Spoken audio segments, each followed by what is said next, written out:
अगं हो तूच, तुझ्यासाठी लिहिलंय आज. तुझं मी पण घराच्या कोपऱ्यात कधीतरी हळूच हरवलं. तुझं मी पण घराच्या कोपऱ्यात कधीतरी हळूच हरवलं. कुणाचं तरी छत राखता राखता तुझं घरटं मात्र हरवलं. दुसऱ्यांच्या स्वप्नांना रंग देताना स्वतः मात्र आरशात पाहायचं विसरून गेलीस.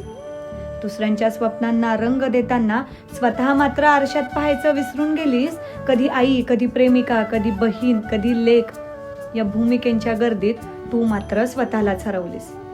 एवढंच काय तर दुसऱ्यांच्या आवडीनिवडी जपता जपता तू तुझ्या इच्छा मात्र मनात मुरवलीस. पण आता पुरे झालं सखे, पण आता पुरे झालं सखे, त्या छतांनाही तुझी ओढ हवी. पण आता पुरे झालं सखे, त्या छतांनाही तुझी ओढ हवी. तुझ्या हसण्याने त्या भिंतींना रोज नवी एक उबदार सकाळ हवी. ज्या हाताने तू संसार सावरलास, ज्या हाताने तू संसार सावरला, त्या हाताने तूच तुझं आकाश पुन्हा एकदा शिवून बघ. ज्या हाताने तू संसार सावरला, त्याच हाताने तू तुझं आकाश पुन्हा एकदा शिवून बघ. आणि पुरे झालं आता कुणासाठी तरी जगणं, आणि पुरे झालं आता कुणासाठी तरी जगणं. आता तू फक्त तुझी होऊन बघ, आता तू फक्त तुझी होऊन बघ. For my all beautiful ladies, happy women's day.